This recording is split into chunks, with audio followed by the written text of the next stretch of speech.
Everybody likes monsters, and Spooky Month is the perfect time to celebrate blood-sucking, flesh-ripping soul-eaters, and to watch movies about them. We all know the classic movie monsters. We've seen the many derivative kitty versions of all their designs. What I wanted to do was to draw my own versions of these monsters based on some of their most well-known film depictions. So, here they are.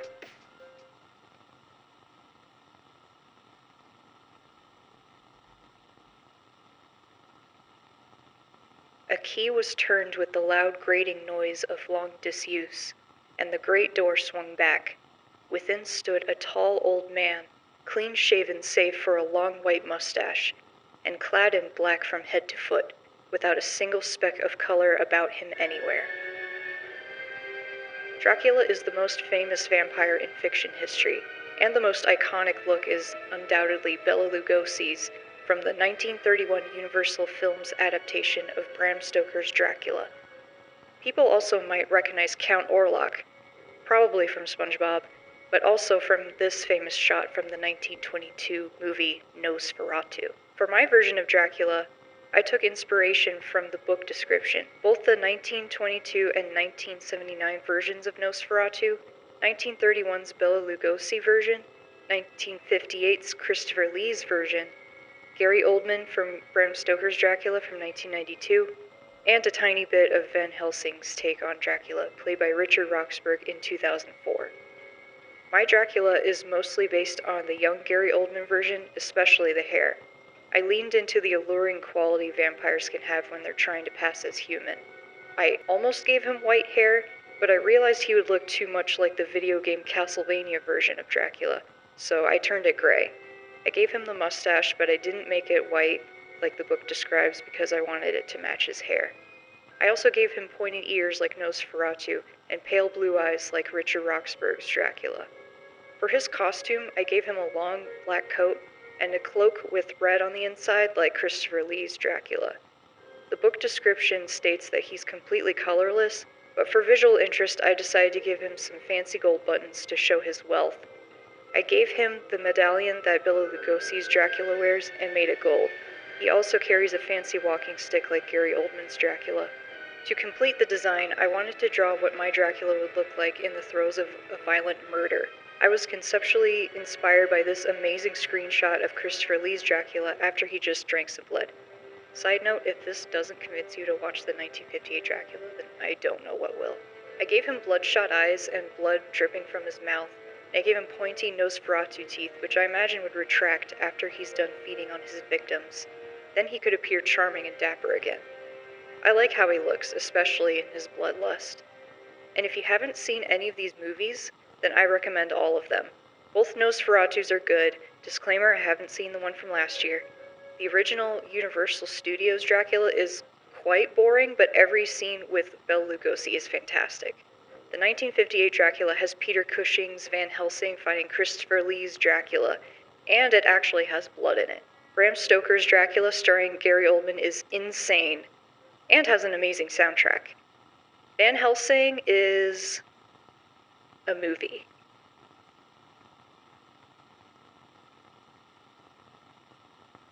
His limbs were in proportion, and I had selected his features as beautiful. Beautiful! Great God! His yellow skin scarcely covered the work of muscles and arteries beneath. His hair was of a lustrous black and flowing, his teeth of a pearly whiteness, but these luxuriances only formed a more horrid contrast with his watery eyes, that seemed almost of the same color as the dun white sockets in which they were set, his shriveled complexion and straight black lips. The creature, better known as Frankenstein's monster, is my favorite Halloween monster of all time. I read the book in high school, and I learned that not only is the creature in the original story intelligent and articulate, but also that he's a tragic figure who resorts to violence after having been abandoned by his creator, and treated like a monster by everyone he meets. All he ever wanted or needed was love. I always find it fascinating how much of a departure the 1931 adaptation of Frankenstein is from the original. Boris Karloff's creature is a big, dumb, lumbering monster with a big head and heavy brow and bolts in his neck. The book tells us that Victor Frankenstein was trying to make something beautiful, so I held on to this idea when designing my creature. I wanted him to have long, flowing black hair like in the book. Most adaptations seem to like to give him choppy short hair or no hair at all. As far as I can remember, the closest an adaptation gets is Penny Dreadful with Rory Kinnear playing the monster. And even there, he's half bald because of the placement of the scar tissue. Something most adaptations also don't do often is giving the creature yellow skin as described in the book. He's usually just pale. So I gave him yellow skin, and I made his scars go across his forehead like Boris Karloff and Christopher Lee's creatures, and around one of his eyes like the Robert De Niro version. I put dark circles under his eyes like Boris Karloff and black lips like in the book description, and like Rory Kinnear in Penny Dreadful. I also made his eyes a cloudy blue like Christopher Lee creature's bright eye. For his clothing, I gave him a Robert De Niro creature-inspired big, long coat, which I left slightly open to show the scars on his chest, and I also added a green implant like the one on the creature played by Schuler Hensley in Van Helsing. I don't think they explain what it's for, but I like it. It's kind of hard to see, but I made his heart partially visible through it. I put metal shackles on his wrists like Christopher Lee's creature, and straight black pants and heavy boots like Boris Karloff's creature. I've turned Frankenstein's monster into a goth sad boy, and I will not apologize for it. I think he looks like a sweet soul who just wants to be loved. I think I've made it very clear from this design that he is my favorite. Also, watch all of these Frankenstein movies. The original Universal movie is better than the original Dracula movie, and its sequel, Bride of Frankenstein, is even better. Curse of Frankenstein is fun because Victor Frankenstein is played by Peter Cushing and his depiction is more villainous than normal. Mary Shelley's Frankenstein doesn't follow the book as closely as its title claims, but it embraces the gothic melodrama of the original story. I liked the scenes with the creature in Van Helsing, but Van Helsing is still a mostly boring movie. And I haven't finished watching Penny Dreadful, but I do like its aesthetic and gore, and I like what they did with Victor and his creations so far. Unlike Dracula and the creature, the character of the Wolfman is not based on one literary source.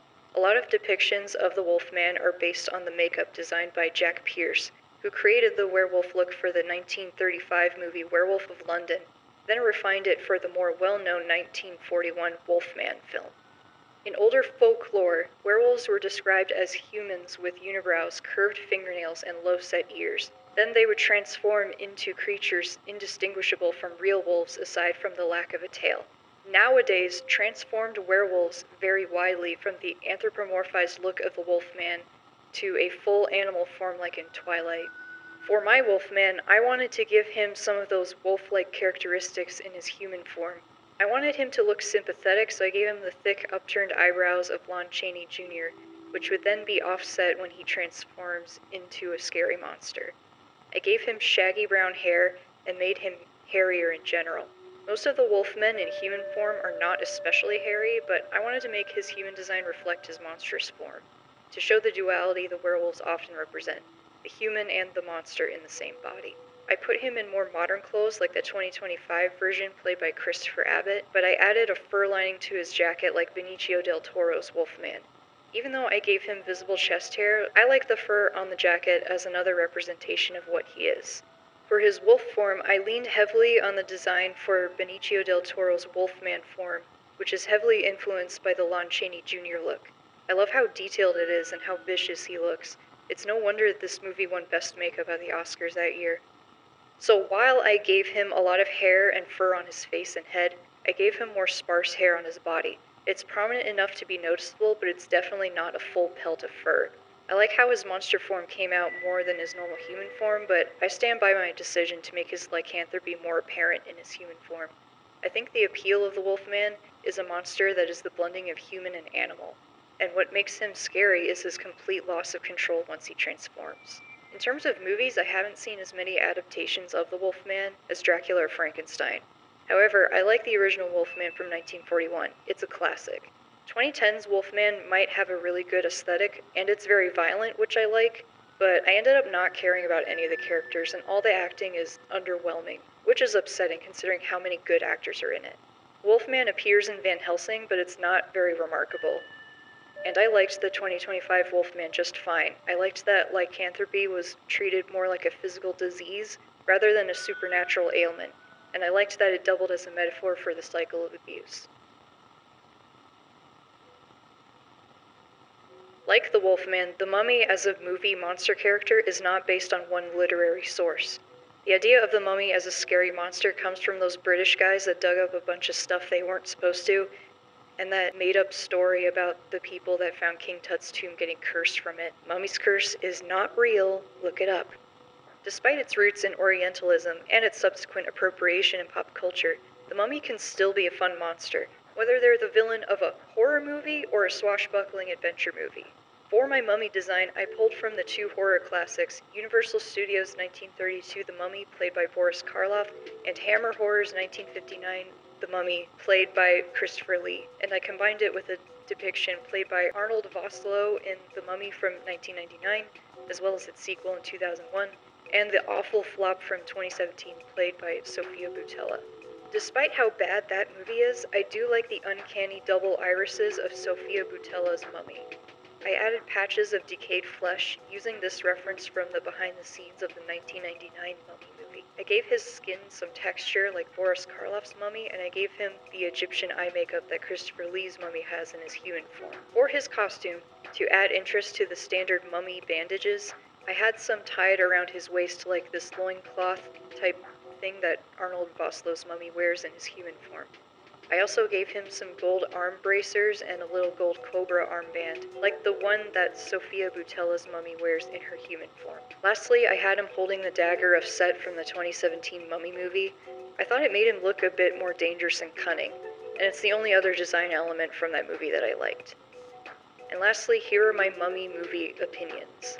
The original Universal Mummy movie has the same problem as the Universal Dracula movie. It's mostly boring until the monster shows up. For most of the runtime, I'm just waiting to see Boris Karloff's spooky face again. Hammer Horror really shows up Universal Studios with their version of The Mummy. I remember its pacing was much better and it was more fun to watch. The 1999 Mummy and The Mummy 2 from 2001 are both fun adventure movies with likable characters, a good sense of humor, and cool action scenes. And the 2017 Mummy?